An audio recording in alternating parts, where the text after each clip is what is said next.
va donc imaginer que les figures d'attachement sont des porte-avions et que le petit avion, c'est l'enfant et que l'idée, c'est qu'il puisse décoller, explorer le monde et venir se poser en cas d'insécurité ou en cas de danger. Et donc, on va aider le parent à mieux comprendre et décoder pour répondre aux besoins de l'enfant. Parce qu'une fois qu'on répond aux besoins de l'enfant, il va mieux. Et le parent va mieux aussi. Et voilà. Et il se sent plus compétent. Et du coup, on rentre dans un cercle vertueux qui est hyper doux et hyper agréable. Hey, hey! Allez, si vous écoutez La Matrescence, c'est que vous êtes prêt ou prête à entrer dans le monde de la parentalité ou bien que vous êtes déjà dans le cœur de ce tumulte bouillonnant, merveilleux, mais éreintant. La matrescence, pour faire court, c'est la contraction des mots maternité et adolescence pour expliquer la naissance d'une mère sur le plan psychologique, physiologique, neurologique et sociétal. On explore le changement d'identité qui s'opère chez nous les parents, parce que la matrescence, ça existe aussi. Je m'appelle Clémentine Sarlat et avant de devenir chef d'entreprise presque par accident et podcasteuse à presque plein temps, j'ai été pendant 7 ans journaliste sport à la télé. Donc vous m'avez peut-être déjà aperçu dans votre télé quand je parlais de rugby ou de tennis. En juillet 2018, j'ai quitté mon CDI et ma vie parisienne après l'arrivée de ma première fille en n'ayant aucune idée de ce qui m'attendait. En mars 2019, j'ai créé ce podcast depuis chez moi à côté de Bordeaux pour trouver des réponses à mes questions de jeune maman et aux bouleversements majeurs que je venais de vivre.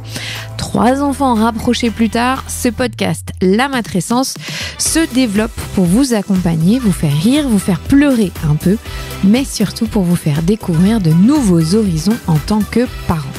Rien n'est laissé de côté, je vous le promets. Embarquez avec moi pour une expérience intense, promis, vous en ressortirez différent et j'espère plus aligné avec vous-même. Ah si, dernière chose, abonnez-vous sur votre plateforme d'écoute, c'est le meilleur moyen de donner de la visibilité à ce podcast. Mille merci, let's go!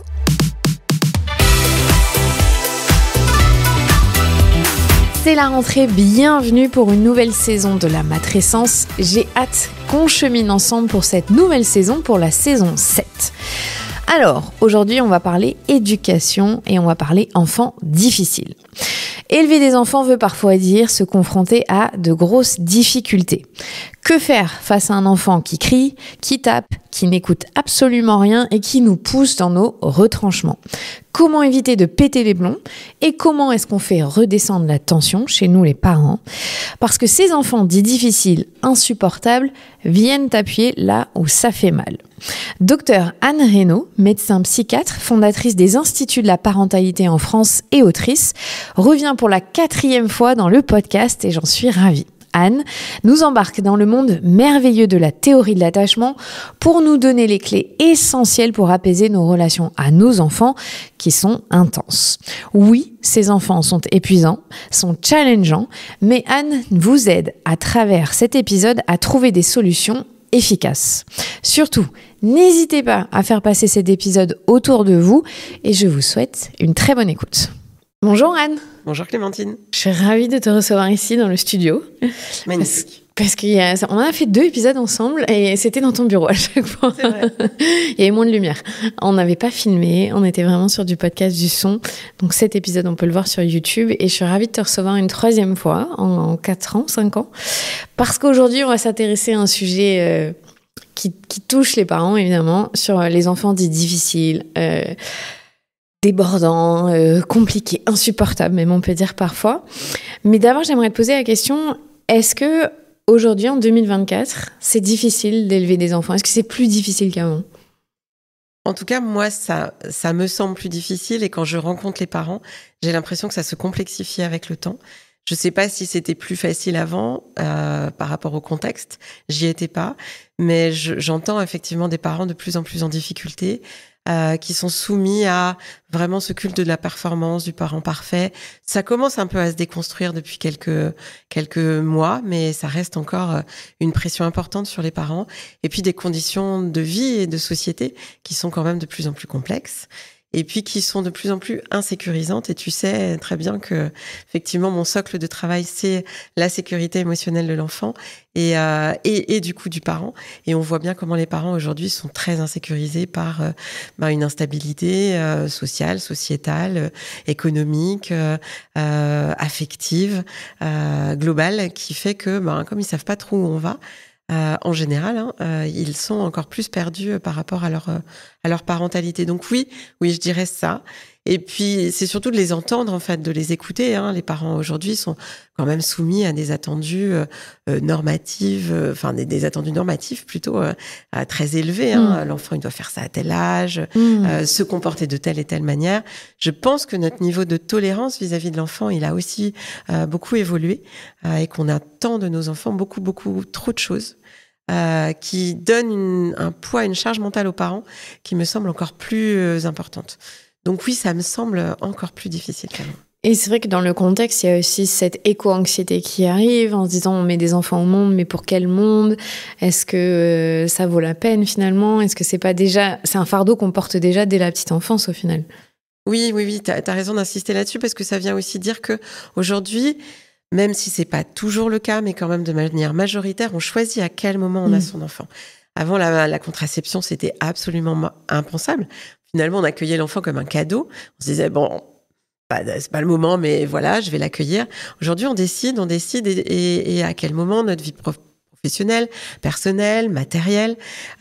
Et on va du coup attendre beaucoup, beaucoup de choses de l'enfant. Et en même temps, on va se dire, mais oui, effectivement, quel sens ça a ? On voit les mouvements No Kids de donner vie à un enfant alors que la planète va mal, elle est déjà surpeuplée.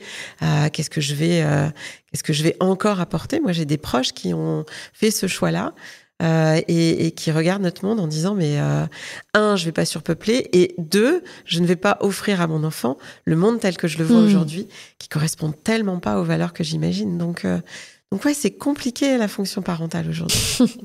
Et tu dis c'est une fonction, c'est un métier au final. Enfin voilà, c'est quelque chose qu'on vit au quotidien et qui demande tellement d'énergie. Alors je voulais te parler donc dans cet épisode évidemment de ces enfants dits complexe. Mais d'abord, j'aimerais que tu nous réexpliques ce que c'est la théorie d'attachement, les liens d'attachement et les conséquences sur notre parentalité. J'ai combien de temps ? Ouais, je sais, je te demande un truc. On en a fait un épisode, mais là, il faudrait juste pour qu'on puisse avancer dans l'épisode avec un peu plus de connaissances. L'idée, c'est que bien sûr, je la résume et sans la réduire. Mais globalement, on a une méconnaissance en France de l'attachement parce que on a traduit attachment de l'anglais de John Bowlby par attachement. Et nous, on va y mettre une dimension autour de l'amour. Autour de la dimension affective. Donc oui, Bowlby nous disait qu'on pouvait être affecté par l'autre, mais c'est pas parce que je suis affecté par l'autre que je l'aime. Mais en France, on a confondu tout ça et souvent on va dire que le lien d'attachement va du parent à l'enfant en disant cette mère est très attachée à son enfant. Là, je parle pas du tout théorie de l'attachement, j'ai le droit de le dire, mais je parle pas théorie de l'attachement.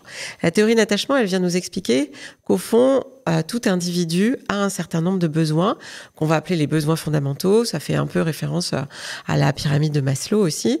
Donc, on a un certain nombre de besoins, mais aujourd'hui, cette pyramide de Maslow, elle est un peu re-questionnée parce qu'on se rend compte que c'est pas aussi progressif que ce que nous a proposé Maslow. Et globalement, au milieu de ces besoins fondamentaux, il y a un besoin qui est comme un prérequis, qui l'emporte sur les autres besoins, c'est le besoin de sécurité. On appelle même ça un méta-besoin de sécurité. Ça veut dire que si je suis pas en sécurité, je peux pas explorer, je peux pas me construire, je peux pas accepter l'autorité, je peux pas me faire confiance ou faire confiance aux autres. Bref, ce méta-besoin de sécurité, en fait, il est en résonance avec la théorie de l'attachement parce que un mec, John Bowlby, pédopsychiatre anglais, nous a expliqué et a fait l'hypothèse que finalement, pour se construire, on a besoin de construire des liens avec une personne qui est censée être plus forte et plus sage et qui va nous apporter protection et réconfort quand je me sens menacée. C'est pour ça que on a une vraie méconnaissance en France, et je l'affirme, sur la théorie de l'attachement. On a toujours l'impression que c'est un lien affectif durable entre deux personnes. Non, c'est l'enfant qui va construire un lien d'attachement avec la personne qui va lui apporter protection et réconfort à un moment de sa vie. Donc il a les figures d'attachement, comme on dit, principales, qui vont être ses parents, ou en tout cas ceux qui vivent dans son quotidien, parents adoptants, beaux-parents. globalement ceux qui le guident dans son quotidien, dans sa vie. Et puis, mais on a aussi les figures d'attachement secondaire qui sont la nounou, l'assistante familiale, l'enseignante, l'ATSEM, tous ceux qui vont aussi aider l'enfant à se réconforter quand il se sent menacé. C'est vraiment ça la théorie de l'attachement. Donc ça, c'est la première partie de ta question. Et la deuxième, qu'est-ce que ça va faire résonance pour nous en tant que figure d'attachement? Alors, si vous vous reportez au premier épisode, je vous avais partagé la métaphore qu'on utilise avec la métaphore du porte-avions et de l'avion. On va donc imaginer que les figures d'attachement sont des porte-avions et que le petit avion, c'est l'enfant et que l'idée, c'est qu'il puisse décoller, explorer le monde et venir se poser en cas d'insécurité ou en cas de danger. Globalement, qu'est-ce que ça va impliquer? Ça va nous aider, cette compréhension des besoins fondamentaux, à être en tant que figure d'attachement plus sensible à ce dont a besoin le petit avion. Parce que malheureusement, le petit avion, il n'a pas forcément conscience de son besoin de sécurité et donc il n'a pas de capacité à nous l'exprimer. Il va pas venir s'approcher du porte-avions en disant « Bonjour porte-avions, j'ai besoin de me poser parce que là, je me sens en insécurité. » Il va nous envoyer des signaux et en fait, ces signaux sont codés. Et ces Mayday, en fait, en tant que parents, en tant que figure d'attachement, on a un peu de mal à les décoder. Et c'est ça qu'on va pouvoir mieux apporter et mieux décoder aux parents parce qu'une fois que le porte-avions comprend les signaux de l'enfant, eh ben, c'est un petit peu magique, mais c'est pas du tout magique. La théorie d'attachement, elle est très solide, elle est très ancrée sur un plan scientifique. Il y a énormément de recherches et on en parlait. Mais elle vient vraiment dans quelque chose de profond. Elle n'est pas superficielle. Elle n'est pas que autour du comportement de l'enfant, mais n'empêche que le comportement, c'est les signaux du petit avion. Et voilà.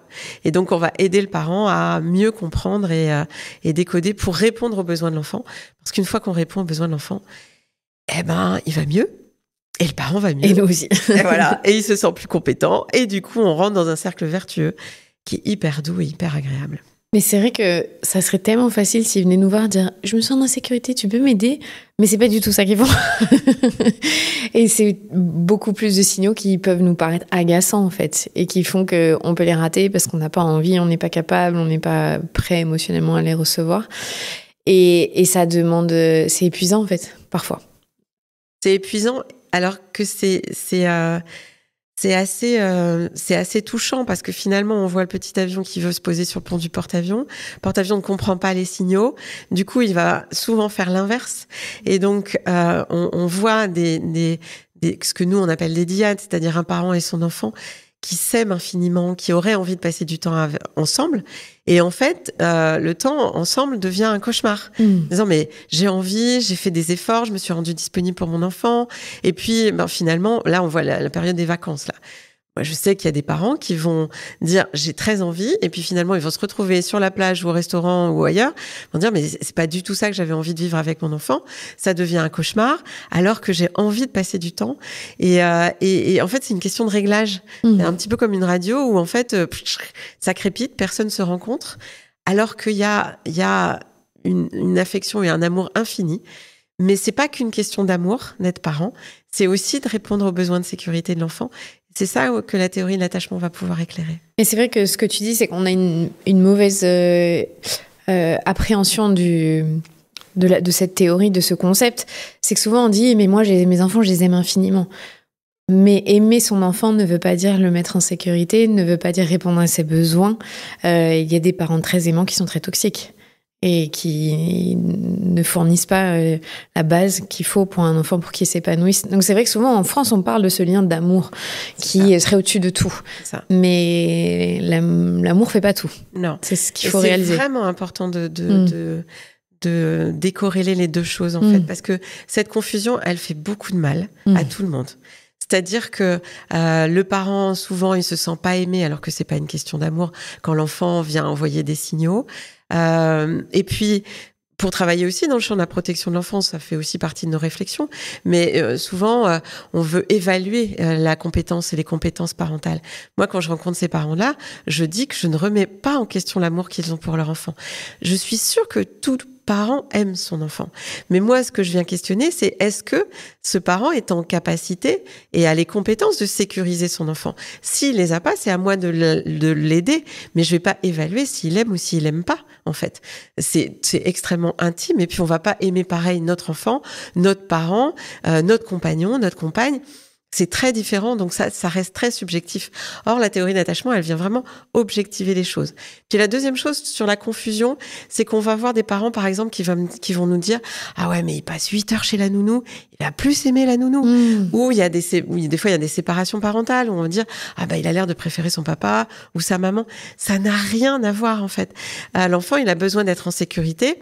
Et il est en sécurité avec sa nounou dans la journée, super, ça veut dire que le parent, il peut exercer son travail de manière apaisée, mais l'enfant, il va pas plus aimer la nounou. Il va juste savoir qu'il a plusieurs porte-avions. L'enfant, il a besoin de plusieurs porte-avions.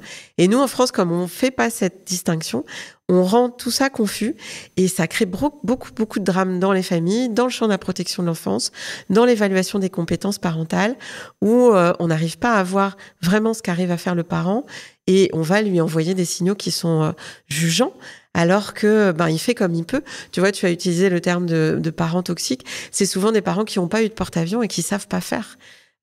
Donc il n'y a pas forcément d'intentionnalité. Et si on les guide pas à comprendre les besoins du petit avion, ils vont faire comme avec eux. Et comme avec eux, on n'a pas été sensible, ils savent pas faire, tout simplement. Mais c'est ce que je disais, c'est on peut aimer notre enfant et être un parent toxique. C'est ça qui est terrible, en n'ayant pas du tout conscience d'ailleurs qu'on l'est. Et on l'est peut-être tous un peu d'ailleurs à certains moments de nos vies. Heureusement qu'on est des parents imparfaits, parce que vraiment, il faut déconstruire aussi le culte du parent parfait. Il n'existe pas. Et l'enfant, il grandit avec nous et nous, on s'élève avec en l'élevant. Donc, c'est une expérience initiatique de transformation où on va se découvrir. Et c'est justement parce qu'on n'est pas parfait que l'enfant va nous aider à découvrir des choses. Donc non, je pense pas. Enfin, moi, je n'utilise pas forcément toxique. Je pense qu'on est, on fait comme on peut. Ce qui compte, c'est de pouvoir à chaque fois s'ajuster et puis savoir demander de l'aide si on a besoin d'aide. Alors justement, on va parler de ces enfants qui nous envoient des signaux plus forts que les autres, on va dire. Si vous êtes parent de plusieurs enfants, vous avez peut-être visualisé ce dont je parle.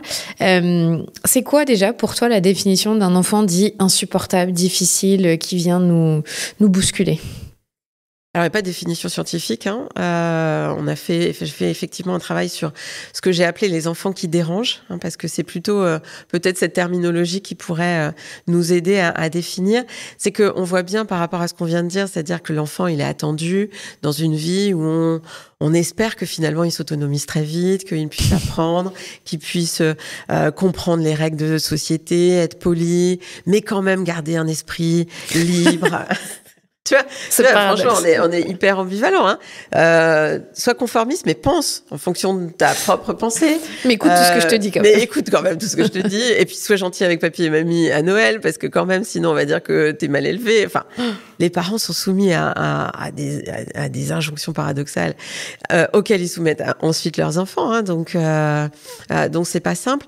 Et on voit qu'effectivement, il y a des enfants qui viennent bousculer tout ça. Il y en a quand même beaucoup.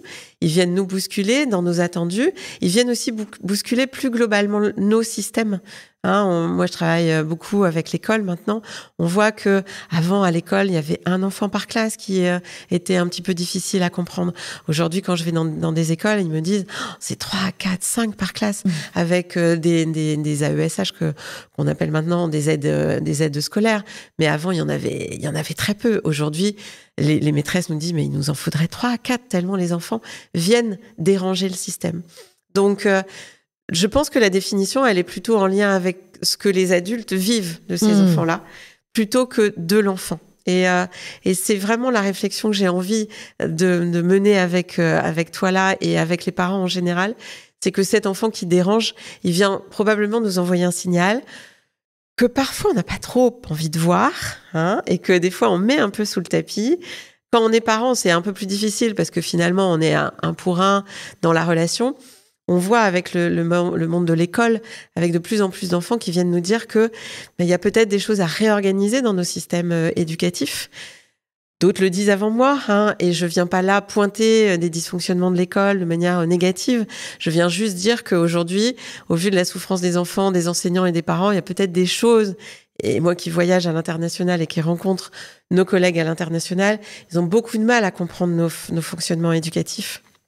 Et on voit aussi comment les enseignants arrivent à moins décoder les signaux des enfants. Donc c'est parfois, et je finirai là-dessus sur cette question, c'est parfois plus facile de penser que l'enfant a une pathologie et un trouble qui va justifier qu'on focalise sur l'enfant plutôt que de penser à une remise en question de nous adultes ou de nous plus globalement système, pour se dire, tiens, peut-être que s'il y a plein d'enfants qui nous disent ça gratte un peu, peut-être qu'on pourrait faire un petit peu autrement et on verrait que ça marcherait en fait. Donc ce que tu dis, c'est que cette vision le prisme par lequel on passe de se dire c'est l'enfant qui a un problème, au vu du nombre qu'on pourrait voir aujourd'hui, c'est pas tellement qu'il y en a plus qu'avant, c'est aussi parce que on les autorise aujourd'hui à exprimer leurs émotions, mais c'est l'environnement général qui n'est plus adapté aux enfants et qui crée en fait cette souffrance. Ouais, ça fait partie des hypothèses. Je ne nie pas l'existence de pathologies et de troubles inhérents et intrinsèques à l'enfant, dont il est porteur par des troubles neurodéveloppementaux, par exemple. Mais je dis qu'en France, on n'est pas assez soucieux de la nature de l'environnement dans lequel finalement, on plonge l'enfant pour aller dans d'autres pays et pas que le Québec, même si j'ai un tropisme plus favorisé avec eux. Mais je reviens aussi du Japon. On voit très bien qu'ils sont aussi très soucieux de ce que va vivre l'enfant dans son environnement. Nous, en fait, dès que l'enfant est en difficulté, eh ben on va focaliser sur l'enfant, mais on va pas se demander finalement si là, je vais vous raconter l'histoire d'un petit bonhomme là. Il est plus petit en taille, il a un problème, il est né prématurément et il a régulièrement des moqueries que lui vit réellement comme un harcèlement. Les adultes de son environnement, ils ont banalisé ça en disant c'est pas grave, tous les matins, et là, nain de jardin, le citron pressé, enfin des petites choses comme ça. Et pour les adultes, finalement, c'était de l'humour. Pour ce petit bonhomme, c'était beaucoup plus agressif, menaçant, avec finalement aujourd'hui des idées suicidaires sur un petit bonhomme de 5-6 ans et des enseignants qui me disent ouais mais j'ai tellement d'enfants qui manifestent des idées suicidaires que finalement c'est banalisé. Et ben non, en fait. Non, là, adulte, on a la responsabilité de se dire, c'est pas normal qu'ils nous partagent ça, en fait. Donc, je pense que l'idée, c'est de trouver une voie du milieu où on n'a pas à tout dramatiser, mais on n'a pas non plus à banaliser les signaux que les enfants nous envoient, parce que je pense qu'ils sont un peu... moi, j'aime bien l'image de... J'ai travaillé longtemps dans le Nord Pas-de-Calais, où il y avait des mines. Et en fait, les mineurs descendaient avec un petit canari qui était en fait leur sentinelle. Et s'il y avait un coup de grisou qui se préparait, les mineurs ne le sentaient pas, mais le petit oiseau le percevait et ils voyaient que le petit oiseau allait mal et il remontait. Moi, je pense que nos enfants, ils viennent nous dire... Votre système, ok, il a peut-être marché à certaines périodes de votre société, mais notre société, elle change.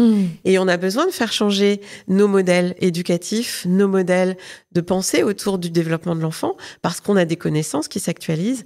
Et leurs signaux, leurs stigmates de leur souffrance viennent nous dire, ben oui, j'entends qu'il y a des règles et qu'il faut qu'ils répondent à toutes les règles, mais parfois, il y a des règles qu'il faut faire évoluer en fonction de ce qu'on connaît de leurs besoins. Qu'on se connaît aussi en termes d'apprentissage aujourd'hui dans les méthodes d'apprentissage. On sait ce qui marche. On sait ce qui marche, on sait ce qui marche plus. On a l'intelligence artificielle. On sait que apprendre du par cœur aujourd'hui, ils ont accès sur Internet. Donc, c'est plutôt apprendre leur esprit critique, leur curiosité. Et on voit que nos systèmes, ils sont quand même très ancrés dans des choses plus anciennes et leur transformation, leur mutation est beaucoup plus compliquée à faire. Mais pour autant, nos enfants, s'ils sont toujours soumis à ça, comme les petits canaris viennent nous dire help, peut-être faire évoluer les choses, en fait. C'est intéressant aussi la métaphore que tu donnes, ou même quand tu parles de l'environnement qui serait problématique. Il y a une métaphore que j'aime bien aussi en jardinage. Tu sais, quand une plante elle est en train de mourir quelque part, on se dit pas que le problème c'est la plante. On sait que c'est la terre ou l'environnement qu'on n'a pas bien préparé, ou en tout cas il faut la changer d'environnement pour qu'elle puisse fleurir ailleurs. Et on n'a jamais cette réflexion avec les enfants, en fait. Jamais. Ou il y a aussi l'exemple du sirop antitussif. On tousse et on se dit, je vais prendre un sirop. Mais s'il y a un toxique, une substance qui est là sans arrêt et qu'on n'enlève pas la substance, on peut prendre du sirop antitussif. Il va pas marcher, en fait. Donc, tout ça, c'est le même exemple. Mais effectivement, avec l'enfant, il y a quelque chose qui ne se pense pas. Je ne sais pas pourquoi. On se met plus à la place de l'enfant alors qu'on a été enfant. Et on leur demande de subir des choses qui sont insupportables. Je vais le dire là parce que c'est important, mais on a mis là un plan maternel qui fait qu'on estime que en mettant du français et des maths pour les petits de 3-4 ans, ils vont être meilleurs au collège. Les pays à l'international, ils nous regardent, ils sont sidérés. Là, j'ai rencontré le ministre du Québec, il m'a dit, pour vrai, faites ça à vos enfants, quoi. On sait que ça marche pas. Mais voilà, donc, si on peut participer à faire évoluer les choses, tant mieux. Oui, tu veux dire qu'on n'est pas encore sur les pédagogies qui passent par le jeu, par l'exploration, à ces âges-là où c'est très important. On veut repartir sur de l'académique et avoir les meilleures notes pour faire illusion qu'à l'international, on a des bons résultats pour nos élèves. C'est exactement ça. Et juste pour le Québec, on pourrait dire il n'y a pas de scolarité avant 6-7 ans et même on peut la retarder s'ils ne se sentent pas prêts. Et ils sont dans les 5 premiers au classement PISA.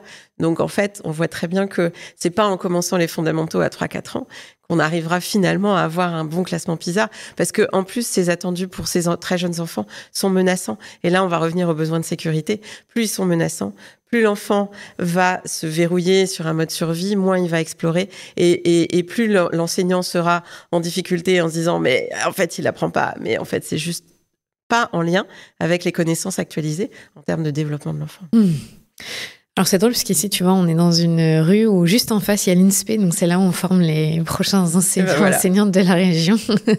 Mais je crois que tes connaissances, en tout cas, elles n'ont pas encore traversé, malheureusement, jusque de l'autre côté de la rue. Prochaine fois. Ouais, je sais. Heureusement, il y a des enseignants qui se forment eux-mêmes, mais c'est le système aujourd'hui dont on parle qui n'est pas encore adapté. Ouais, c'est pas les personnes. Non, évidemment. Comment est-ce qu'on fait pour aider un enfant qu'on dit du coup difficile dans cet environnement qui est pas adapté à eux pour les aider à s'apaiser? C'est à nous de faire tous les efforts? Alors dans ces enfants qui dérangent, il y en a qui sont effectivement beaucoup plus bruyants. C'est ces enfants qui vont s'opposer, qui vont provoquer, qui vont ne pas vouloir obéir au moment où on a décidé, qui vont nous envoyer des signaux plutôt répulsifs. Globalement, nous, on va les appeler aversifs, mais c'est vraiment ça. C'est j'ai besoin de proximité, j'ai besoin de cohérence, j'ai besoin d'être rassurée, mais je vais finalement envoyer le signal inverse. C'est-à-dire, je vais provoquer, je vais insulter, je vais être un mini-ado alors que j'ai 3-4 ans. Et donc globalement, la première chose qui nous vient, c'est que on va avoir plutôt un comportement pour essayer de les responsabiliser. Alors on dit plus punitif parce que ça se dit plus cette terminologie, mais on a envie de leur montrer que c'est pas ok en fait qu'ils fassent ça. Mais en fait, c'est un peu comme l'iceberg. C'est que ces signaux qui nous envoient, qui peuvent être des troubles du sommeil, des refus d'alimentation, des refus de s'habiller le matin, ils traînent pour aller à l'école, ils vont taper, ils vont être agressifs. Très vite, on va penser qu'ils sont violents. En fait, ça va être le haut de l'iceberg. Le bas de l'iceberg, c'est, en fait, j'ai peur. J'ai peur parce que mon environnement n'est pas suffisamment cohérent, n'est pas suffisamment prévisible, n'est pas suffisamment stable et parfois trop menaçant. C'est pour ça que je parlais de ces plans maternels, parce que quand on voit des attendus académiques sur des enfants de 4 ans qui sont juste d'abord dans l'exploration, c'est difficile. Là, j'ai un petit bonhomme, en début d'année, il avait 2 ans et demi, on a dit, la maîtresse m'a appelé en disant je pense qu'il va louper son CP parce que il colorait pas dans les formes et il colle pas les gommettes au bon endroit. Il est en petite section de maternelle. Donc, vous voyez qu'en fait, quand on va menacer l'enfant, on va finalement activer ce système d'attachement, si j'utilise mon vocabulaire un petit peu plus scientifique. Ça va être menaçant pour lui. Et quand il se sent menacé, il va utiliser toute son énergie pour essayer de se rassurer, de s'apaiser. Et s'il met son énergie là-dessus, il peut pas explorer. Il peut pas repartir explorer le monde. Donc, pour revenir à ta question, c'est si l'enfant se sent menacé, il a besoin de sentir qu'il a au moins un porte-avions sur lequel il peut venir se poser. Cette maman, quand elle est venue me voir, elle me dit, bon, est-ce que le soir je le punis? Parce que la maîtresse, là je l'ai revue en fin d'année, la maîtresse a dit, faut faire tous les devoirs de vacances là parce que franchement, il faut préparer la moyenne section. Il faut faire des devoirs de vacances en petite section? Ouais, entre la petite et la moyenne section. Et ben là, alors je veux pas dédire l'enseignant et critiquer directement l'enseignant, mais c'est parce que l'enseignant est lui-même menacé par des attendus en disant ah bah oui, mais s'il loupe ce CP, c'est que vous avez pas assuré en petite section en fait. Hein. Donc vous voyez comment on est dans cette chaîne d'insécurité. Et donc là, c'est que le parent puisse dire ok, ben écoute, maîtresse, elle a été inquiète pour toi, elle a fait tout son travail dans l'école et t'as bien avancé, parce qu'en plus sa maîtresse a été rassurante à la fin de l'année en disant il a fait un super travail, mais bon, ça serait bien de pas lâcher. Bah si, en fait, hein, lâcher. Passer des vacances, passer des moments où vous êtes ensemble, où vous allez explorer d'autres choses. Hein. Ça peut être la nouvelle, acheter un petit livre pour voir les fleurs et pouvoir les reconnaître, savoir comment se construit une fourmilière, apprendre comment se font les vagues si vous allez au bord de la mer. Mais ça apprendra beaucoup plus de choses à l'enfant que de faire les devoirs de vacances. Je dis pas que les devoirs de vacances sont pas pédagogiques et ludiques, mais on voit aujourd'hui, là j'ai fait quelques consultes la semaine dernière, c'est bon alors il y avait un couple où la maman elle me disait tous les matins à 11h on va faire des devoirs de vacances et le papa disait peut-être qu'on peut faire autrement. Oui, on peut se dire que dans la semaine, il y a cinq activités à organiser puis on va les intégrer dans les loisirs en fait, on va pas se poser de manière menaçante à un moment donné. Donc globalement, c'est comment, finalement, on a le sentiment que l'enfant, il est dans un environnement qui nous semble menaçant et comment nous, sans disqualifier les autres, on lui offre ces espaces de sécurité sur lesquels il va pouvoir se poser, s'apaiser et ensuite il pourra repartir explorer avec l'enseignante, avec le cahier de vacances, avec autre chose. Mais ce ne sont que des enfants. Et en fait, ce dont ils ont besoin, c'est de nous pour apprendre à explorer, à aller dans des endroits qu'ils ne connaissent pas, apprendre des choses qu'ils n'apprennent pas forcément dans le milieu scolaire. La dernière fois, j'ai eu ce petit bonhomme là qui avait des idées suicidaires. Il me dit, tu sais, en fait, Louis XIV, je m'en fous. En fait, je vais pas le rencontrer dans la rue. Hein. Bon, d'accord, il a habité Versailles, mais moi, ce qui m'intéresse, c'est les gens qui vivent maintenant, dans mon monde de maintenant. Et puis après, il me dit, bon, la géographie. Alors, on m'apprend que les clémentines, elles vont pousser en Espagne. Mais tu sais, quand je vais au supermarché, c'est écrit d'où ça vient, en fait. Donc, en fait, ils nous apprennent, ces enfants, que tout ça, c'est des informations dont ils ont déjà accès. Ce qu'ils attendent de nous, c'est les aider à explorer à des endroits où ils imagineraient pas aller, en fait.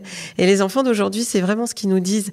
Et plus on va les contraindre dans des carcans qui correspondent à nos propres représentations, plus ils vont nous dire, hey, mais réveillez-vous. Nous, on aurait envie d'aller voir comment ça se passe sur Mars, sur la Lune, sur les animaux, sur la pensée, sur la philosophie, sur l'astronomie. Ils sont très curieux, en fait, de tout ça. Donc là, tu parles dans le cadre scolaire, où il y a des difficultés avec le système scolaire, si on dit comme ça. Ça se passe comment quand un enfant a un comportement dit turbulent, tu as parlé des enfants agressifs, au sein du cadre familial avec nous les parents, et où on n'a plus les clés, on ne sait pas quoi faire. Déjà, ça veut dire quoi un enfant qui est dans l'agressivité permanente et qui manifeste ça, ce rejet un peu, et qu'est-ce qu'on peut faire pour inverser? Alors en fait, ces enfants-là, ils viennent nous dire j'adorerais être sur mon porte-avions, mais en fait, le porte-avions a l'air très occupé. Peut-être qu'il y a d'autres petits avions qui se posent et qui sont très présents aussi sur le porte-avions. Donc l'enfant, il n'est pas jaloux des autres avions, il est surtout soucieux d'avoir suffisamment de disponibilité pour que lui-même fasse le plein de sécurité. Et donc ça arrive souvent chez les enfants, dans la fratrie, pour le deuxième ou le troisième. Le premier, il a souvent connu l'exclusivité du porte-avions. Donc il a pu se nourrir et il a pu apprendre à quel moment le porte-avions était dispo ou pas dispo. On se rend compte quand on accompagne des familles où il y a plus de petits avions, on leur dit est-ce qu'il y a des temps privilégiés avec les plus petits? Ah non, en fait, on fait des jeux ensemble, on est toujours tous ensemble. Mais sauf que le cadet ou le troisième ou les suivants, s'il y en a plus, ils n'ont jamais ce sentiment-là. Et quand ils l'ont, ça leur semble toujours des miettes et toujours beaucoup trop court, en fait. Donc, ils vont nous envoyer des signaux pour nous dire « j'ai besoin de me poser sur le pont du porte-avions ». Et c'est là où on va retrouver les signaux dont on a parlé tout à l'heure, c'est que ça va être des signaux aversifs. Au lieu de nous dire ça serait bien que tu sois un peu disponible. Alors de temps en temps, on est un peu disponible, mais finalement pour l'enfant, c'est jamais suffisant. C'est pas suffisant pour qu'il fasse le plein de sécurité. Et donc il vient ressolliciter la proximité du porte-avions. Et en ressollicitant, il va plutôt être opposant, aversif, et il va être plutôt répulsif. Et globalement, cet enfant-là, on va lui dire plus tard, ou je serai disponible quand tu seras gentil, ou on verra quand tu seras plus gentil avec moi. Enfin, vraiment, on est dans quelque chose où on va attendre de lui. Sauf qu'il peut pas le faire, en fait. Et plus il est répulsif, plus nous on le rejette, plus on l'éloigne, moins il fait le plein. Et là, vous voyez le cercle vicieux duquel l'enfant seul ne peut pas sortir. C'est-à-dire que un enfant ne peut pas retrouver sa sécurité émotionnelle seul. Il a besoin que l'adulte prenne sur lui. Et donc souvent, il faut aider le parent à se dire « Ouais, c'est pas celui vers lequel vous avez envie d'aller. C'est pas celui avec lequel, finalement, vous auriez envie de privilégier du temps. Pourtant, c'est lui qui, là, en a besoin. » Donc ça, c'est d'abord ça. Et de se dire d'arrêter d'attendre qu'il soit gentil pour être gentil, parce que ça, vous allez attendre longtemps. Il est perdu, il a peur.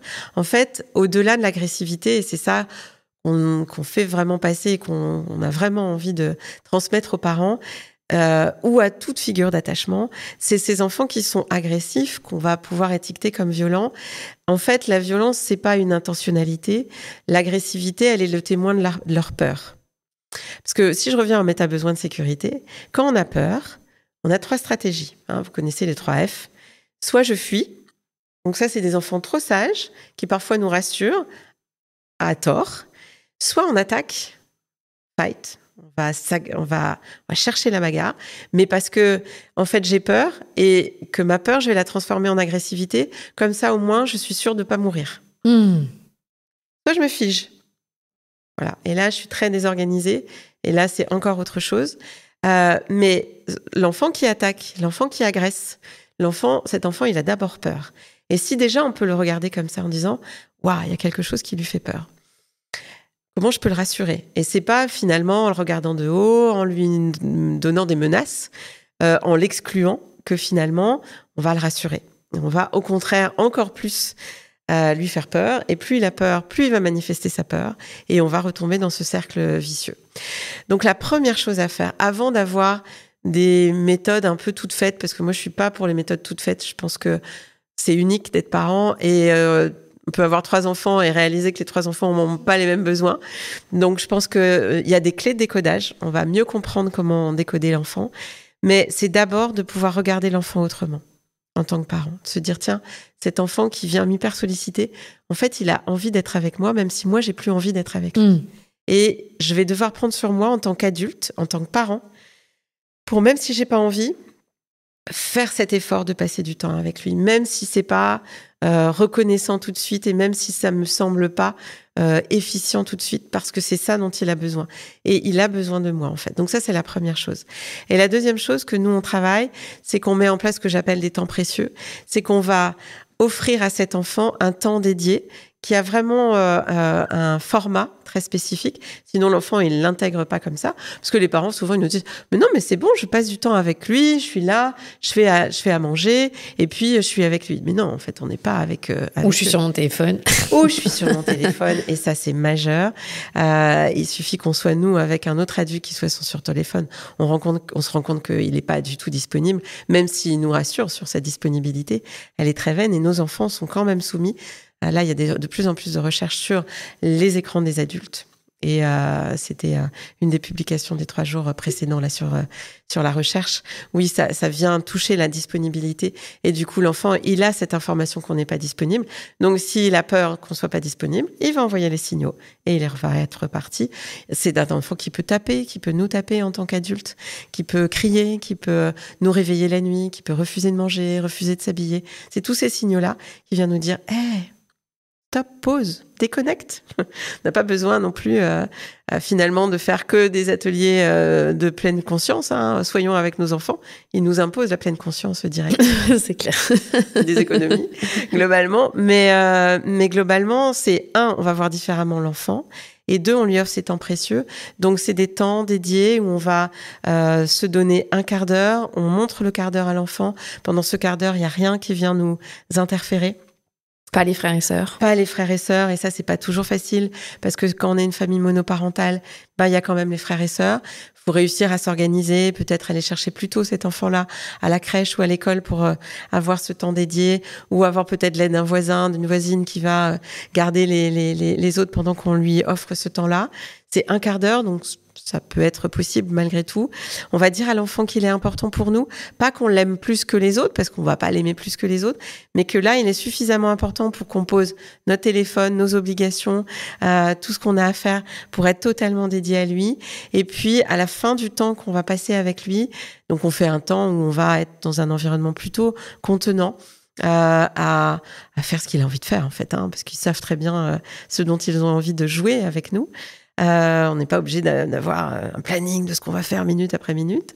Et puis, à la fin du temps précieux, on va partager positivement ce temps avec l'enfant. Parce que vous allez imaginer ces enfants-là qui viennent nous déranger toute la journée. Ils entendent quoi, C'est comme quand vous arrivez au boulot, on dit « Ah non, tiens, encore Clémentine qui est arrivée au boulot, encore Anne, elle est là. Ah ben non ». Et puis on n'entend que des choses négatives toute la journée. C'est mieux quand t'es pas là. La maison est plus tranquille quand tu cries pas. C'est plus apaisé si t'es chez ta grand-mère ou à l'école. Ils entendent ça toute la journée. De temps en temps, on arrive à leur dire des choses positives, mais c'est pas majoritaire. Et après, on vient nous voir en disant « Il a pas confiance ». Bah oui, mais... petit peu normal, puisqu'ils entendent que des choses négatives.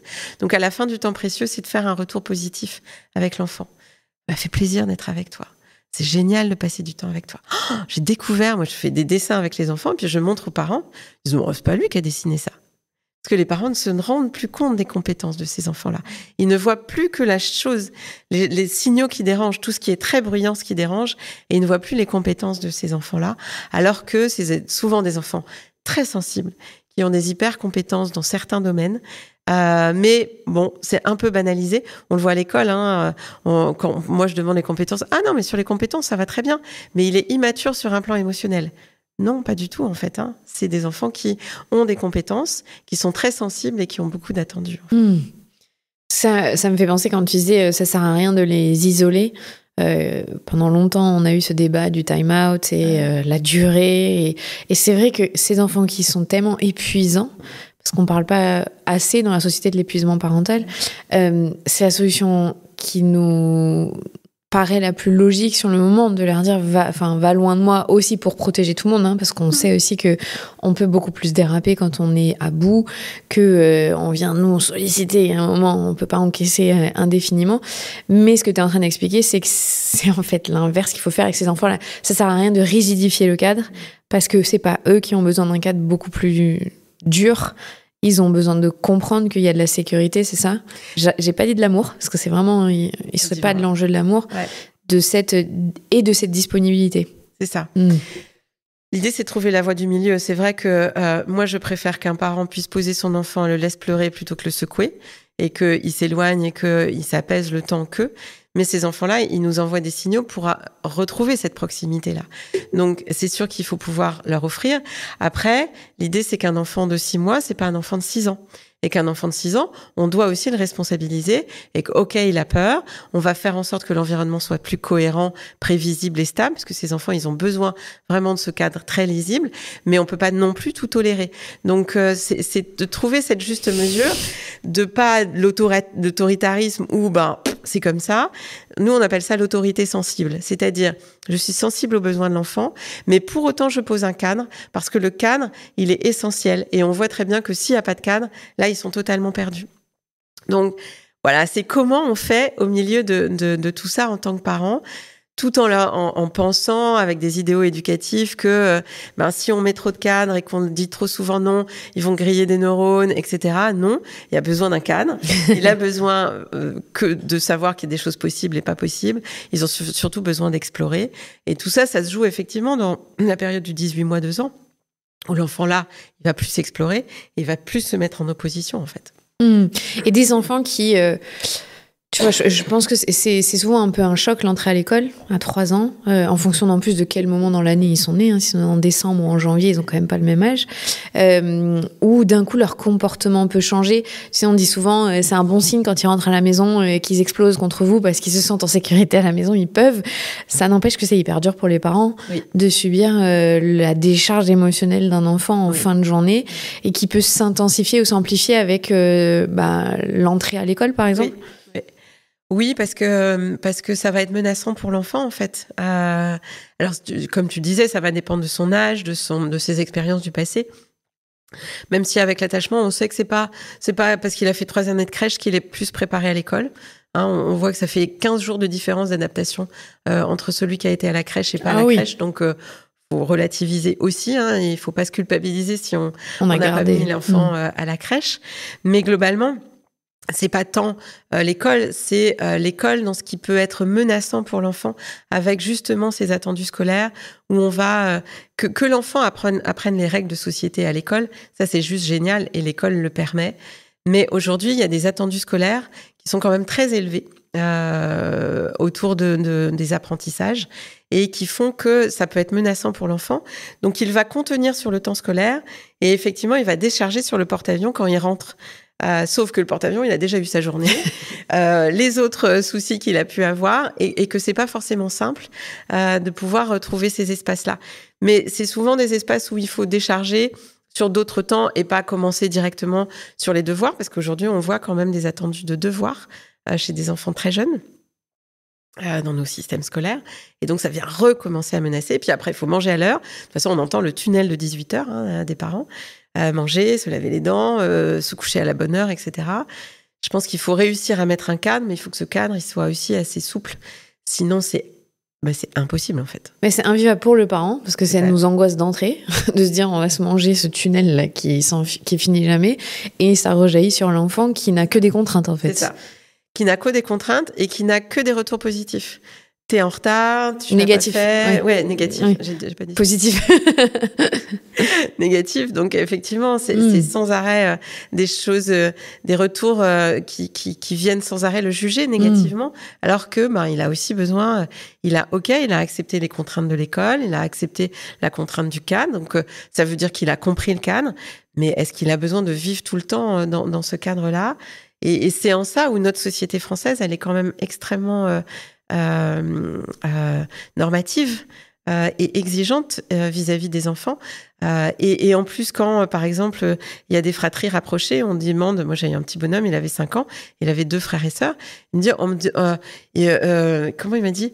Je dois montrer l'exemple, mais je m'en fous, docteur Anne, de montrer l'exemple. J'ai que 5 ans. Enfin, voilà, mais vraiment, il a que 5 ans, quoi, en fait. Il a la lucidité déjà de se rendre compte de ça. Il a la lucidité, voilà, de le dire. Mais du coup, il s'oppose des fois. Et il est vécu comme... mais il a que 5 ans, en fait. Et effectivement, on demande à nos enfants d'être extrêmement sages, à l'heure, polis, d'apprendre ce qu'on leur demande d'apprendre à l'école. Alors qu'on sait qu'aujourd'hui, le cerveau de nos enfants, il fonctionne différemment, que ça s'en va un peu dans tous les sens. On voit cette épidémie d'HPI, même s'ils sont pas tous HPI, mais en tout cas, ils sont tous très curieux aujourd'hui. Ils sont pas hyper stimulés, mais on a une société qui stimule beaucoup plus qu'avant. Et donc, voilà, ils sont aussi, c'est ce qu'on appelle l'épigénétique, hein. Ils ont leur tempérament, mais ils sont aussi soumis à beaucoup, beaucoup d'informations de leur environnement. Donc, c'est normal qu'ils captent tout et qu'ils aient envie d'aller plus loin. Et quand on leur dit, non, c'est que comme ça, c'est dur. C'est dur pour eux. Alors justement, ces enfants que tu catégorises qui dérangent, parce qu'ils dérangent notre société et nous en tant que parents et les adultes, est-ce que c'est aussi, alors on a compris c'est l'environnement, mais ça peut être aussi un tempérament, un héritage familial. Parce que souvent on dit, et toi t'étais comment quand t'étais enfant? Ça peut être lié à un traumatisme, à un contexte. Il y a d'autres facteurs au fait qu'il n'y a pas que l'enfant qui veut aller sur le porte-avions. Est-ce qu'il y a d'autres choses qui peuvent expliquer? Oui, bien sûr. Oui, l'attachement n'explique pas tout. Mais en tout cas, quand on voit qu'il y a des environnements, ce qu'on disait tout à l'heure, l'enfant, il arrive à se réguler dans un environnement et il explose dans un autre environnement. Là, quand même, on se dit qu'il y a une question de sécurité d'abord qui doit être posée avant d'imaginer un trouble. Le trouble, il a envahi tous les espaces. Okay. Si on distingue les moments, c'est qu'il y a quelque chose qui l'insécurise dans un environnement ou en tout cas qu'il a pris sur lui et qui vient décharger. Voilà. Ensuite, oui, l'enfant, il est fait aussi de mémoire, il est fait de transgénérationnel, il est fait d'une histoire, donc globalement, ça fait aussi partie de lui. Il a aussi un tempérament, on connaît plus ses tempéraments. Ça fait pas très longtemps, c'est les années 80 avec les travaux de Kagan aux États-Unis, c'est hyper intéressant. Oui, il y a des enfants qui naissent plus anxieux, d'autres plus à l'aise. Il y a un certain nombre de tempéraments qui se dessinent. Malgré tout, moi, j'aurais envie de dire que il peut y avoir aussi un trouble neurodéveloppemental, un tableau d'autisme, un tableau de trouble de l'attention ou un trouble attentionnel et de la je cherche le terme, ça doit être le début des vacances. Hyperactivité, voilà. Donc globalement, je ne nie pas ça, mais même si finalement cet enfant est porteur d'un autisme, il a besoin d'être en sécurité. Donc j'ai envie de dire, finalement, quelle qu'en soit l'origine, et c'est une origine du passé, ou quel que soit le tempérament de l'enfant, c'est peut-être un enfant anxieux, et les enfants anxieux, ils ont encore plus besoin de sécurité que les autres. Donc c'est un levier sur lequel on va pouvoir intervenir, et cet enfant anxieux, il a encore plus besoin de cohérence, plus besoin de prévisibilité, plus de stabilité. Et on voit comment nous, on travaille avec ces enfants-là, ou dans les autres pays, et ils voient l'amélioration de la symptomatologie de ces enfants-là en travaillant sur la sécurité. Donc l'attachement n'explique pas tout, mais c'est pour ça qu'on inverse. Là, je reviens du Canada où ils ont inversé les choses. Nous, en France, en fait, on doit passer par un diagnostic qui envoie un dossier MDPH et qui envoie à des aides. Dans les autres pays, ils ont inversé. Ils ont mis la sécurité comme finalement un socle. Et puis ensuite, et qui est bénéfique à tous les enfants. Je parle du Québec, mais ça se fait aussi, bien sûr, dans les pays nordiques. Et ensuite, on voit ce qui va rester. Et du coup, on a moins d'enfants qui vont en pédopsychiatrie ou ailleurs parce que globalement, le système a répondu aux méta-besoins de sécurité des enfants. On prend le problème à l'envers. On prend le problème à l'envers. En tout cas, on peut inverser les choses et en inversant les choses, on est beaucoup plus dans un cercle vertueux qui va correspondre aux besoins des enfants, qui va apaiser les parents, les enseignants et le système et qui va être finalement source de réconfort pour tout le monde, parce qu'aujourd'hui, quand on voit la baisse de motivation des professionnels du champ de la petite enfance, c'est aussi ça. Ils ont l'impression que c'est pas satisfaisant ce qu'ils font, mais c'est pas eux, c'est le système qui aurait effectivement tout intérêt à inverser les choses et partir des besoins fondamentaux de l'enfant pour structurer, et pas forcément de la pensée de l'adulte qui pense que ça, c'est bon pour l'enfant, en fait.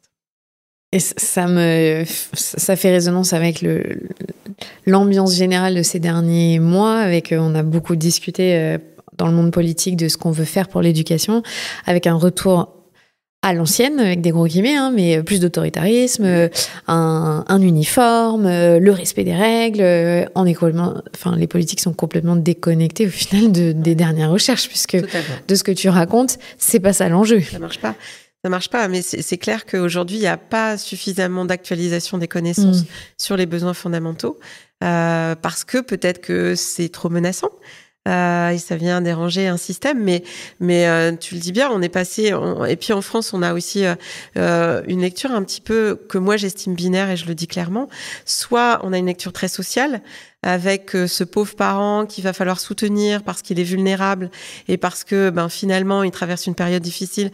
Donc on va compenser ces dysfonctionnements et compenser ces difficultés. C'est la lecture qui a été choisie en France depuis 20 ans et qui met en œuvre des politiques de soutien à la parentalité. Et puis quand on voit que ça marche pas, que ça déborde, paf, on passe de l'autre côté avec le mouvement du balancier. Là, on va être répressif. Et donc là, ça, c'est plus le pauvre parent, c'est le parent démissionnaire, c'est le parent qui est insuffisamment compétent, donc démissionnaire ou défaillant. Voilà, je cherchais le terme. Et donc là, on va le menacer. Sauf que si on le menace, là, je vais reprendre ma théorie d'attachement. Si on le menace, on active son système d'attachement et on désactive son système de caregiving. Et il n'ira pas explorer l'aide. Donc, de toute façon, ça, on sait que ça ne marche pas. Or, il y a une troisième voie qu'on n'explore pas en France, que moi je porte, mais qui n'est pas encore entendue. C'est une voie du milieu où on va utiliser de la psychoéducation, c'est-à-dire on va soutenir les compétences du parent, on va aller voir les compétences du parent et on va partir de ses compétences pour aller le soutenir et pas partir d'un diagnostic de ses incompétences ou de ses défaillances ou de sa vulnérabilité pour aller compenser les choses en fait. Et ça marche, et ça marche à l'international, il y a de la bibliographie là-dessus. Ça n'empêche de devoir probablement être répressif quand effectivement ça ne marche pas et de compenser dans une prévention plus ciblée sur ça. Mais aujourd'hui, on voit très bien qu'être parent en général, c'est pas simple et que ça touche tous les parents dans cette difficulté. En plus, dans ce que tu expliques là, quand on considère le parent comme pauvre parent, c'est difficile, on lui enlève des compétences aussi et une responsabilisation qui est nécessaire pour s'envoler seul en fait, parce qu'on peut pas bénéficier d'aide toute notre vie, c'est pas le but. Donc c'est vrai c'est un effet boomerang un peu. Enfin, on vous assiste et après vous y arrivez pas. Bon maintenant, alors attendez, là maintenant c'est le coup près et c'est vraiment ça. C'est schizophrénique un peu. Enfin ça paraît. Et puis c'est impossible pour le parent parce que du coup à un moment il va se sentir lâché en fait. Donc moi ce que j'estime, c'est qu'il y a de la place pour tout le monde. Oui, il y a besoin vraiment d'un soutien pour des parents qui sont extrêmement vulnérables où vraiment toute cette dimension sociale elle est majeure. Il y a probablement besoin de répressifs avec des parents qui sont particulièrement maltraitants et qui justifient qu'il y ait des choses qui se passent sur la forme de la judiciarisation. Mais il y a aussi tout un champ du milieu que certains commencent à porter, mais qui n'est pas encore identifié dans tout cet écosystème. Et je pense, et tu as utilisé un terme que j'utilise souvent, moi je parle de parentalité responsable. C'est comment finalement on est responsable de répondre aux besoins fondamentaux de l'enfant. Et si on n'a pas répondu... Là, j'entends sur la délinquance et on va muscler toutes les décisions autour des ados délinquants. Mais ils sont pas nés délinquants. J'entends encore des hypothèses de cette nature-là par des collègues pédopsies et moi, ça me fait hurler. L'enfant ne naît pas délinquant. L'enfant, il naît avec des besoins. Si on n'y répond pas pendant un certain temps, au bout d'un certain temps, il va construire des modèles relationnels qui vont lui faire penser que c'est par l'agressivité et la violence qu'il va obtenir la satisfaction à ses besoins fondamentaux. Donc je pense qu'on a une responsabilité majeure, quelle que soit notre place et notre posture autour de l'enfant, figure d'attachement général, primaire ou secondaire, et puis que on a un chantier autour de la prévention qu'on n'arrive pas à mettre en œuvre en France. En plus, ce que tu dis, c'est que c'est pas uniquement les parents qui n'ont pas répondu aux besoins de sécurité de l'enfant, c'est tout l'environnement, parce que quand tu le dis, on considère dès le début, dès qu'ils sont nés, qu'ils vont être des délinquants. On les a mis dans cette posture, cette prophétie autoréalisatrice, et on les a insécurisés plus. C'est terrible aujourd'hui quand on sait que dès l'entrée, dès 3 ans, on peut déterminer si l'enfant ou non, il pourra aller loin dans les études et à quel point c'est biaisé d'entrée. Les dés, ils sont pipés. Donc on comprend qu'ils aient de la colère aussi contre le système qui joue contre eux. Oui, bien sûr. Donc, c'est pour ça que alors qu'aujourd'hui, on pourrait se dire, et ce que je trouve dommage, ce que je trouve dommage, c'est que on puisse pas remettre en question ce système sous prétexte qu'il est historique. C'est les critères qu'on m'a envoyés. C'est historique, oui, mais l'histoire, elle évolue et notre monde, il évolue et il évolue hyper vite. Ça a pu marcher à un moment de notre société. Aujourd'hui, on va prendre ce qui marche de ce système-là, mais on va le faire évoluer avec les connaissances qui s'actualisent et on sera tellement plus pertinent dans notre manière, d'abord d'accueillir nos enfants, d'être parents, d'être professionnels autour du champ de l'enfance, de la petite enfance, de la protection de l'enfance. Et aujourd'hui, si on est dans cette crise de la motivation, c'est parce que on n'inverse pas le système, en fait, et on s'arc-boute sur des vérités qui ne correspondent plus aux connaissances actualisées. Et l'idée, c'est de ne pas attaquer le système, mais c'est de le transformer, en fait. Et puis, ça nous permettrait de faire une société de façon plus apaisée. Oui, clairement. Il y a beaucoup de clivage et d'opposition aujourd'hui. Et c'est marrant cet argument de dire c'est historique, mais il y a plein de choses historiques qu'il faudrait jamais répéter, en fait. Si on est les héritiers. Oui, voilà. C'est ce qu'on apprend en histoire, d'ailleurs, qu'on doit apprendre de l'histoire. C'est exactement ça. Alors, si on recentre la discussion sur les parents qui sont face à ces enfants qui viennent leur signaler des choses, tu l'as dit, c'est à nous, parents, d'inverser ce cercle qui est néfaste, parce que c'est pas la responsabilité de nos enfants. Sauf que il y a beaucoup d'attentes envers les parents, qu'il y a de la précarité, notamment dans les familles monoparentales chez les femmes, qu'il y a beaucoup de fatigue, il y a de l'instabilité financière. Qu'est-ce que les parents peuvent faire en premier pour eux-mêmes redescendre en tension et du coup voir différemment leur enfant aussi? Tu appuies sur quelque chose de vraiment important. C'est effectivement, est-ce que ce parent a conscience des ressources qu'il peut avoir autour de lui? Parce qu'on voit beaucoup de parents qui disent « j'ai personne », en fait, il y a du monde, mais ils n'osent pas demander cette aide-là. Nous, grâce à la compréhension aussi de la théorie de l'attachement, on va comprendre pourquoi il y a plein de parents qui sont en difficulté, mais ils ont appris dans leur petite enfance que demander de l'aide était dangereux. Donc, ils ont un attachement plus distant, évitant. Ils sont plutôt évitants et donc, qui ne tue pas renforce, je vais me débrouiller toute seule, je vais y arriver toute seule en fait, je vais pas demander d'aide. Et on essaye de le travailler là, y compris avec le ministère, sur de dire, mais en fait, il y a pléthore de propositions pour les parents et ils viennent pas en fait. Mais parce que les parents qui savent où trouver de l'aide, ils vont y aller et c'est pas pour eux que sont faits ces dispositifs-là. Donc c'est d'abord de se demander, tiens, est-ce que j'ai de l'aide dans mon environnement ? Est-ce que je l'identifie sans forcément demander de l'aide tout de suite? Et est-ce que je peux demander des petites choses de temps en temps? Est-ce que je peux m'autoriser à dire « Tiens, là, peut-être que ça serait bien d'aller m'acheter un paquet de couches ?» Ça n'engage pas grand-chose, mais de voir que finalement, il y a plus de monde autour de nous qu'on imagine. Et que les gens disent oui. Et que les gens disent oui. Et que les gens sont contents de dire oui. Parce qu'il y a aussi plein de gens qui voudraient aider, mais qui ne savent pas comment aider, en fait. Donc, c'est d'abord de passer par notre environnement. Peut-être la première étape que j'ai oublié de dire là, c'est de dire que aujourd'hui, beaucoup de parents se sentent honteux de demander de l'aide et se sentent isolés. Cyrulnik, il parle pas d'isolement, il parle d'isolation. Je trouve ça intéressant parce qu'en fait, on n'est pas isolé, on a les réseaux sociaux, on a du monde, voilà. Et pour autant, les gens se sentent seuls de manière abyssale, alors qu'on n'a jamais été aussi connectés les uns avec les autres. C'est pour ça qu'il fait la distinction avec isolation. Et du coup, ça donne aussi un sentiment de honte de demander de l'aide et juste de reconnaître que d'être parent, c'est pas facile. Vraiment, d'être parent, c'est pas facile. Qu'on a le droit de demander de l'aide et que si on demande de l'aide, c'est pas honteux. Tous les parents d'avant demandaient de l'aide parce que les générations d'avant, finalement, il y avait toujours la grand-mère, l'arrière-grand-mère, la tante, avait quelqu'un dans le village et c'était normal en fait. Nous, aujourd'hui, on n'a plus cette ambiance de village et donc on pense qu'on doit se débrouiller tout seul. Pas du tout en fait. Être parent, il faut tout un village pour élever un enfant. C'est clairement nécessaire de pouvoir s'appuyer sur les autres. Donc déjà de passer par là, et de réaliser aussi tout ce qu'on fait bien, parce que notre société, elle pointe tout ce qu'on fait pas bien. Il y a quand même plein de choses que vous, parents, vous faites super bien. Ça, c'est la première chose.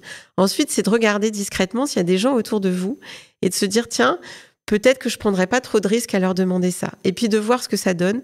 Et puis finalement, on se rendrait compte que on est obligé des fois de faire la fête des voisins pour réaliser qu'il y a des voisins autour de nous qui peuvent nous ramener le lait, le beurre, le pain, j'en sais rien, ou en tout cas quelque chose. Garder notre enfant. Ou garder notre enfant, ou autre chose.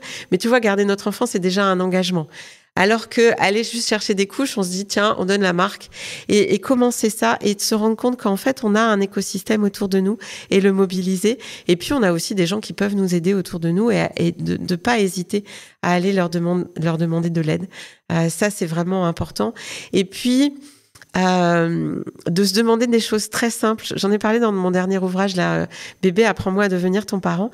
À un moment, je donne aux parents une baguette magique en leur disant, en fait, si vous aviez à vous faire plaisir, là, qu'est-ce que vous feriez?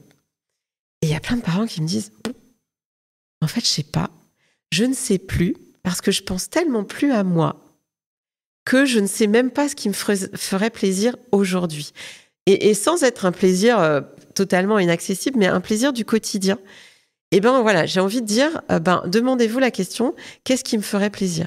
Peut-être que ça serait juste d'aller faire un tour au parc, comme ça, alors qu'il y a plus grand monde, ou je sais pas. Mais plein de parents, ils sont avec la baguette magique, là. J'en ai une fausse, je prends une baguette chinoise, là, et puis je sais pas. Je sais pas. Et juste vous poser cette question-là. Ça, juste ça. Et si c'est possible, de vous autoriser à le faire de temps en temps, de prendre des moments de répit. C'est comme dans l'avion. Si vous mettez pas le masque à oxygène, vous pouvez pas aider votre enfant. Et prenez aussi du temps Est-ce qu'il y a des gens qui font des temps précieux avec vous? Est-ce que vous vous autorisez à faire ça? Donc, quand on voit des mamans, par exemple, qui ont du mal à toucher leur enfant, elles savent pas comment le changer, mais il y a personne qui les touche, elles. Personne ne les touche avec un toucher bienveillant, même un kiné, même un ostéo, enfin, des choses qui peuvent sembler banales pour beaucoup de parents, mais ils s'autorisent même plus à faire ça, en fait. Un massage, mais des fois c'est payant et c'est pas toujours accessible, hein, mais ou se masser les pieds ou de faire quelque chose de cette nature-là. Après on dit mais elles savent pas toucher leur bébé, mais qui c'est qui les touche? Donc revenir à des choses aussi sensorielles. Est-ce que je m'autorise à me mettre une musique, à me dire tiens j'écoute juste ce morceau que j'aime bien pour m'apaiser? Ou est-ce que on est tout le temps dans nos contraintes et voilà de passer aussi par nous? Oui, lire un livre. Lire un livre. Est-ce que aussi dans ce mécanisme-là, il y a les parents qui pensent que demander de l'aide, c'est s'exposer au rejet en plus, c'est trop dangereux. Et en plus, je suis partie dans ce cercle vicieux, je pourrais jamais réparer, donc j'essaye même plus. Est-ce qu'on a cette notion-là, cette croyance-là que c'est trop tard et que de toute façon, ça sera toujours comme ça? Oui, il y a des parents qui pensent que ça pourra jamais marcher. Et souvent, du coup, c'est la faute de l'enfant. Enfin, ça devient une causalité. Et du coup, nous, on voit des parents. Là, j'ai une maman et je lui dis, non, mais en fait, il a pas du tout de pathologie, en fait. Je suis médecin et je peux vous affirmer qu'il n'en a pas. Et elle m'a dit, mais ça m'aurait rassurée, en fait. Ça m'aurait rassurée parce que moi, je me serais dit que... Et là, le papa, il me dit, oui, c'est pas très confortable, mais en même temps, c'est source d'espoir parce que du coup, si nous, on change un tout petit peu notre posture et que vous nous aidez à changer notre posture, ça va aller mieux. Et j'ai cette maman qui était vraiment en grande difficulté, qui est revenue la fois d'après. Donc, on a mis en place les temps précieux. Je lui ai aussi dit que je comprenais. Son bébé, il était né pendant la crise sanitaire. D'habitude, en fait, pour les autres enfants, elle avait réussi à se rendre totalement disponible pour cet enfant-là. Enfin, pour ses autres enfants quand il naissait. Et lui, il est arrivé et elle avait tous les autres enfants à la maison, en fait. Du coup, elle n'avait pas de disponibilité pour celui-là, alors qu'elle avait organisé une disponibilité pour les autres. Et elle me dit, mais j'en veux plus, je peux plus. Les parents avaient même séparé leur domicile pour avoir du répit. Tellement c'était douloureux, en fait. Et elle est revenue au bout de 2 séances en me disant, j'ai à nouveau envie d'être avec lui. Et là, on se dit, waouh, c'est trop génial. Mais c'est vrai que c'est un effort pour le parent de se dire qu'il va faire ce pas vers l'enfant. Mais la reconnaissance ensuite et l'apaisement, il est tellement majeur que on se dit, ça valait la peine. Plutôt que de s'installer dans ce que tu disais, dans un sentiment d'incompréhension, on a des parents qui arrivent avec des enfants qui sont beaucoup plus âgés en disant, on s'est jamais compris. Ouais, ça fait 10 ans que c'est rencontré. Comme ça. Voilà. Et en fait, on sent bien que la rencontre s'est jamais faite. Mais la rencontre, elle peut toujours se faire. Même la maternité, on voit des mamans qui ont eu des césariennes où l'enfant il est parti en néonate et ils se disent pendant 3 semaines finalement on s'est pas beaucoup vu. C'est pas grave. On se fait une petite bulle, on se rencontre, on fait connaissance et ça peut commencer à 3 semaines, 3 mois, 3 ans. C'est jamais trop tard. Jamais trop tard.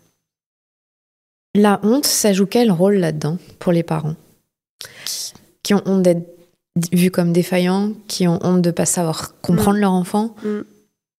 La honte, elle s'apparente aussi ou elle est corrélée à la culpabilité. Et la culpabilité, elle est paralysante parce qu'elle est menaçante. En fait, je me sens coupable parce que j'ai pas été à la hauteur. Du coup, je suis menacée. Si je suis menacée, j'active mon système d'attachement et je désactive ma capacité d'être curieuse des besoins de mon enfant. C'est pour ça que c'est important de parler de parentalité responsable. Parce que quand je suis responsable, ok, j'ai une part de responsabilité, mais je suis pas coupable et ça me paralyse pas, en fait.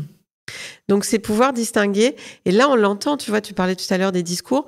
On entend dans les discours qu'il n'y a pas de distinction entre culpabilité, les parents coupables et le parent responsable. Pour moi, c'est très différent. On peut estimer qu'il y a une culpabilité si il y a maltraitance sur l'enfant, ok, mais la responsabilité, c'est quelque chose qui peut être mobilisé. C'est le pouvoir d'agir des parents. Il y a plein de politiques où on dit il faut travailler sur le pouvoir d'agir. Mais si on les culpabilise, on les paralyse, en fait. Donc, c'est comment on arrive à distinguer ces 2 points. Parce que tu vois, ces enfants qui sont, je dis encore dits difficiles, hein, je mets des guillemets, voilà, qui viennent provoquer chez nous un inconfort très, très puissant, c'est des enfants qui s'exposent à être beaucoup plus maltraités parce qu'on est épuisé, parce qu'on n'a plus de ressources et qu'on a été élevé dans nos sociétés à user de la force. Et on peut avoir des gestes violents envers nos enfants. Aujourd'hui, ça commence à être compris dans la société que ça n'est plus accepté d'éduquer par la violence, même si c'est pas encore tout à fait la norme. Pour ces parents-là qui savent que c'est pas OK de taper, mais qui ont eu des gestes violents, comment est-ce que tu vas aller chercher pour leur redonner cette confiance et leur dire qu'ils sont compétents? Oui, ils ont eu un geste déplacé, mais il y a de l'espoir, en fait. Il faut déjà regarder tout ce qui va bien aussi. Oui. Il y a des choses qui vont pas, mais il y a tout ce qui va bien. Comment va l'enfant aussi, parce qu'il nous envoie aussi beaucoup de signaux. Et puis, il faut passer par d'abord restaurer le lien. Parce que si on dit juste votre enfant il est formidable, etc., ouais, peut-être avec vous, mais pas avec moi. Et c'est en ça que ce temps partagé, des temps précieux, est pour moi un point de départ obligatoire. On peut ensuite aider l'enfant et le parent à mieux réguler en termes d'autorité, en termes de comportement, mais il faut d'abord qu'ils se retrouvent. Et qu'ils aient à nouveau envie de passer du temps ensemble. C'est pour ça que c'est pas forcément des temps importants, il faut plutôt que ce soit des temps courts, mais qui se passent bien, plutôt que des temps longs, qui vont bien se passer pendant 10 minutes et ça va être pourri au bout de 5 minutes. Et on va se rappeler que des 5 dernières minutes pourries, que des 10 premières minutes.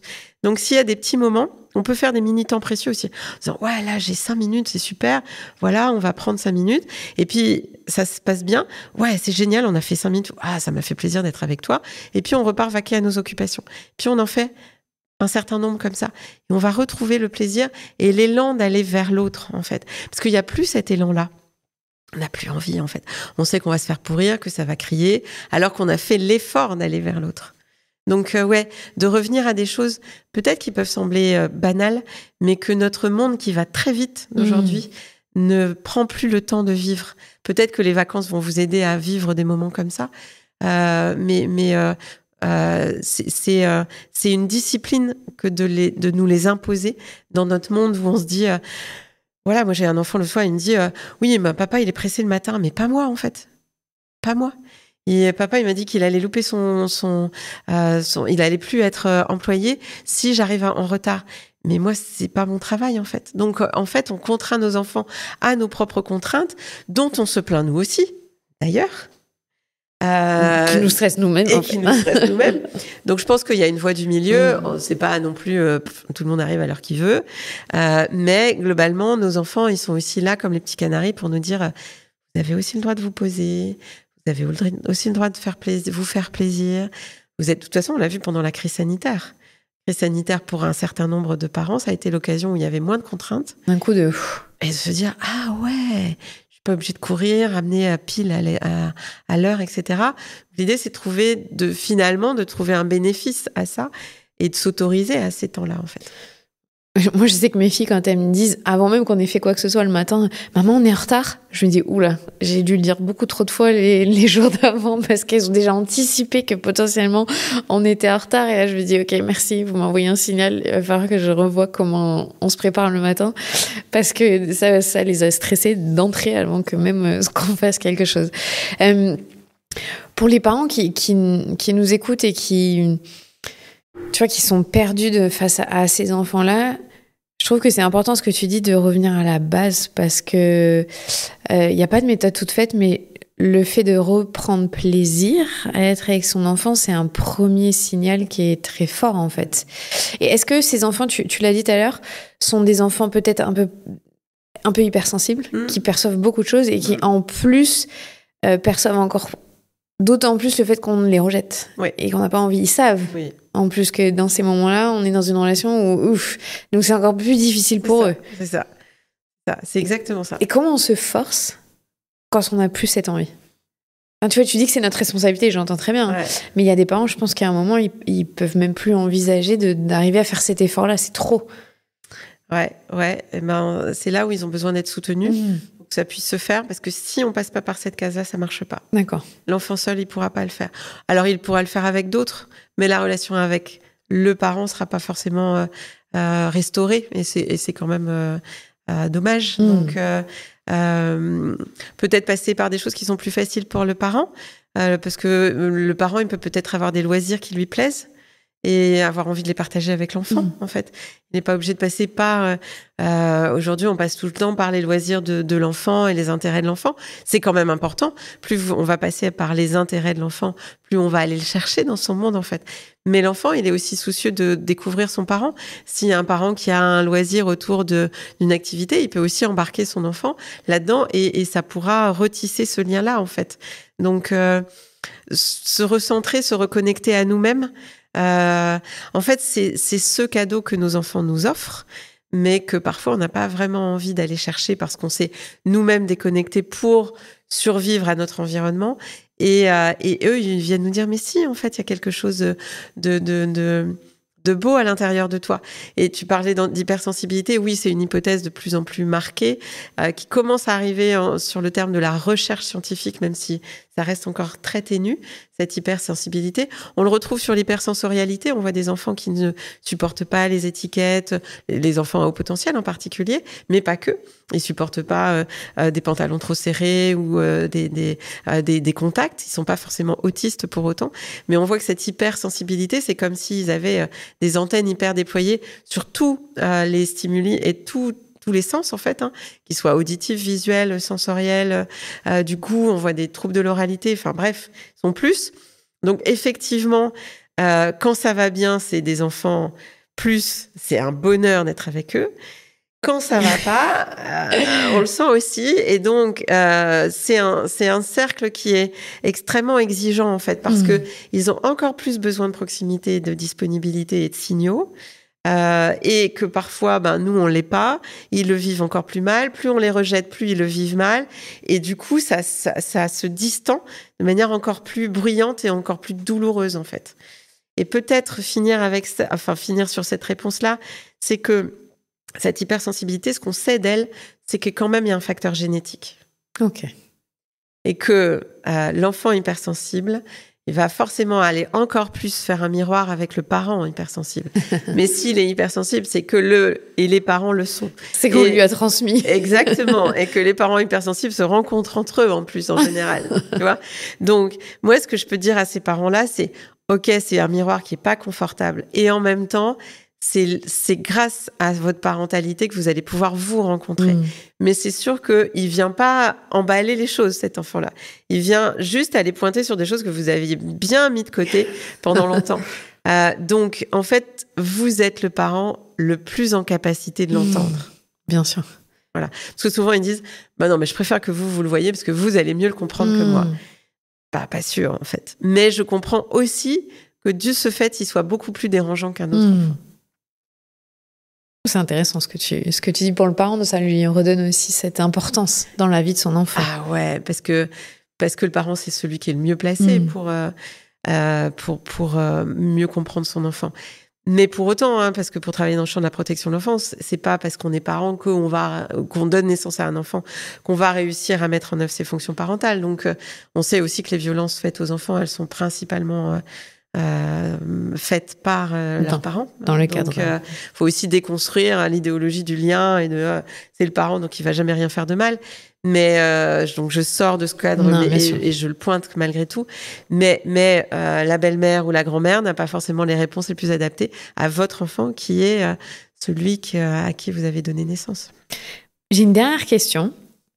Est-ce que ces enfants-là, à l'âge adulte, auront plus de capacité à naviguer dans la vie parce que justement ils ont cette sensibilité ou parce qu'ils savent alerter quand ça va pas?